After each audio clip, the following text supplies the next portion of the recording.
بسم اللہ الرحمن الرحیم۔ شروع اللہ کا نام لے کر جو بڑا مہربان نہایت رحم والا ہے۔ یاسین، قسم ہے قرآن کی جو حکمت سے بھرا ہوا ہے۔ اے نبی، بے شک تم پیغمبروں میں سے ہو، سیدھے رستے پر ہو۔ یہ قرآن غالب و مہربان کا نازل کیا ہوا ہے تاکہ تم ان لوگوں کو جن کے باپ دادا کو خبردار نہیں کیا گیا تھا خبردار کر دو کہ وہ غفلت میں پڑے ہوئے ہیں۔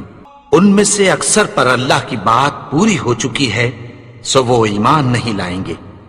ہم نے ان کی گردنوں میں طوق ڈال رکھے ہیں اور وہ ٹھوڑیوں تک پھنسے ہوئے ہیں تو ان کی گردنیں اکڑی ہوئی ہیں، اور ہم نے ان کے آگے بھی دیوار بنا دی اور پیچھے بھی، پھر ان پر پردہ ڈال دیا تو یہ دیکھ نہیں سکتے، اور تم ان کو خبردار کرو یا نہ کرو ان کے لیے برابر ہے، یہ ایمان نہیں لائیں گے۔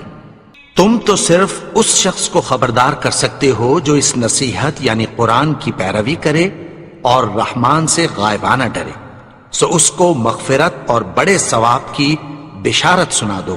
بے شک ہم مردوں کو زندہ کریں گے، اور جو کچھ وہ آگے بھیج چکے اور جو ان کے نشان پیچھے رہ گئے ہم ان کو قلم بند کر لیتے ہیں، اور ہر چیز کو ہم نے کتاب روشن یعنی لوح محفوظ میں لکھ رکھا ہے۔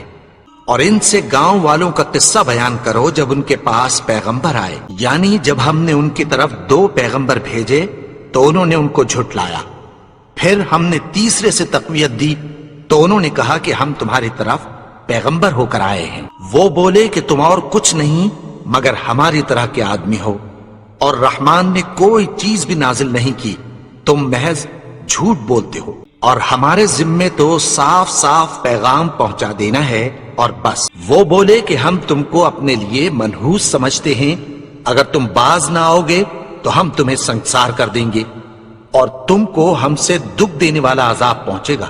انہوں نے کہا کہ تمہاری نحوست تمہارے ساتھ ہے، کیا اس لیے کہ تم کو نصیحت کی گئی؟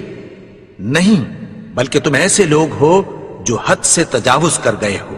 اور شہر کے پرلے کنارے سے ایک آدمی دوڑتا ہوا آیا، کہنے لگا کہ اے میری قوم، پیغمبروں کے پیچھے چلو، ایسوں کے جو تم سے کوئی صلہ نہیں مانگتے اور وہ سیدھے رستے پر ہیں۔ اور میں کیوں اس کی پرستش نہ کروں جس نے مجھے پیدا کیا اور اسی کی طرف تم کو لوٹ کر جانا ہے؟ کیا میں اس کو چھوڑ کر اوروں کو معبود بناؤں کہ اگر رحمان مجھے نقصان پہنچانا چاہے تو ان کی سفارش مجھے کچھ بھی فائدہ نہ دے سکے اور نہ وہ مجھے چھڑا ہی سکیں؟ تب تو میں کھلی گمراہی میں پڑ گیا۔ میں تو تمہارے پروردگار پر ایمان لایا ہوں، سو میری بات سن رکھو۔ حکم ہوا کہ بہشت میں داخل ہو جا۔ بولا کاش میری قوم کو پتہ چل جائے کہ میرے رب نے مجھے بخش دیا اور مجھے عزت والوں میں شامل کیا، اور ہم نے اس کے بعد اس کی قوم پر کوئی لشکر نہیں اتارا اور نہ ہم اتارنے والے۔